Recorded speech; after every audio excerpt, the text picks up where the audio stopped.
নমস্কার সবাইকে, কবিতার রান্নাঘরে আজকে আমি আপনাদের করে দেখাচ্ছি দারুণ স্বাদের মুচমুচে পাট শাকের বড়ার রেসিপি, যা দুপুরের ডাল ভাতের সাথে একদম জমে যায়।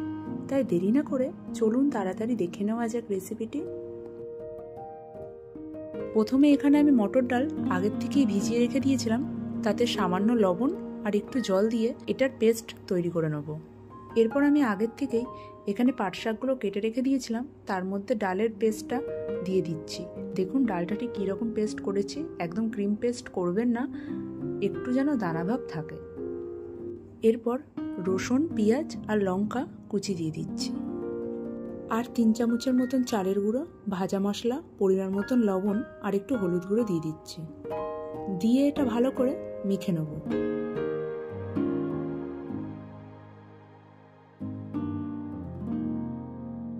এটা মেখে নেওয়ার পরে আমি এখানে আরও 2 চামচ কর্নফ্লাওয়ার ব্যবহার করছি। কর্নফ্লাওয়ার দিয়ে মেখে এটা 10 মিনিটের মতন রেখে দেবো।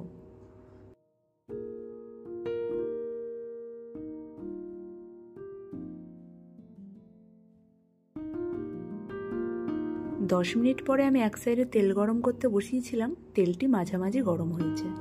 এরপর পাট শাকগুলোকে বড়ার মতন করে তেলের মধ্যে দিয়ে ভেজে নেব। শাকের বড়াগুলো মিডিয়াম টু লো ফ্লেমে ভাজবেন। শাকের বড়াগুলো সব ভাজা হয়ে গেছে, এরপর আমি তুলে নিচ্ছি।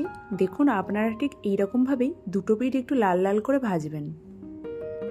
এইরকমভাবে পাট শাকের বড়া এতটাই মুখরোচক এবং মুচমুচে হয়, আপনারা না করে খেলে বুঝতেই পারবেন না। তাই আপনারা এইরকমভাবে একবার পাট শাকের বড়া এইভাবে করে খেয়ে দেখবেন।